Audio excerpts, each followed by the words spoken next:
एक देश एक निवडणूक या दिशेने मोदी सरकारने मोठे पाऊल उचलले आहे। कॅबिनेटने मंजुरी दिल्यामुळे या संदर्भातील विधेयक संसदेत मांडण्यासाठी मार्ग मोकळा झाला। मोदी सरकारने माजी राष्ट्रपती रामनाथ कोविंद यांच्या अध्यक्षतेखाली समिती स्थापन केली होती। या समितीने 14 मार्च रोजी आपला अहवाल सादर केला। कॅबिनेटने तो सप्टेंबरमध्ये स्वीकारला आणि 3 महिन्यांनी विधेयकाच्या मसुद्यावरही मंजुरी दिली। हे विधेयक या संसदीय अधिवेशनात सादर होण्याची शक्यता आहे। कॅबिनेटने 2 विधेयकांना मंजुरी दिली। एक संविधान दुरुस्ती विधेयक जे लोकसभा आणि विधानसभा निवडणुका एकत्र घेण्यासाठी आहे।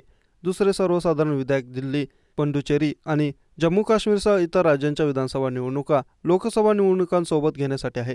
मात्र हे विधेयक या अधिवेशनात संमत होण्याची शक्यता कमी आहे। विधेयक सादर होताच ते संयुक्त संसदीय समितीकडे JPC ला पाठवले जाऊ शकते। एक देश एक निवडणूक हा भाजप आणि नरेंद्र मोदींचा जुन्या काळापासूनचा अजेंडा आहे।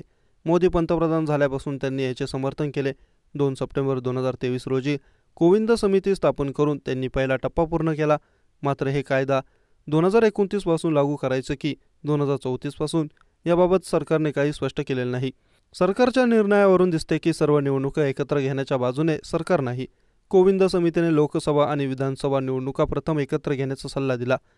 त्यानंतर 100 दिवसांनी स्थानिक स्वराज्य संस्थांच्या निवडणुका घेण्याचे सुचवले होते।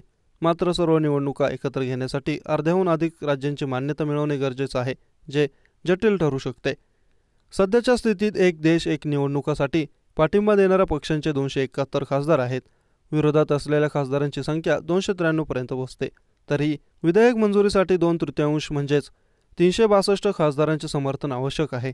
राज्यसभेतही स्थिती तितकीच कठीण आहे। इंडियाकडे 121 मते आहेत, मात्र 2/3 समर्थनासाठी 154 मते लागतात। एक देश एक निवडणूक राबवण्यासाठी सर्व विधानसभांना आणि स्थानिक स्वराज्य संस्थांचा कार्यकाळ संपवून लोकसभा निवडणुका घेतल्या जातील। स्थानिक स्वराज्य संस्थांच्या निवडणुका 100 दिवसांत घेतल्या जातील। एकच मतदार यादी वापरण्याचा सल्लाही देण्यात आला, मात्र राज्यांची मान्यता मिळाल्याशिवाय हा सल्ला राबवता येणार नाही।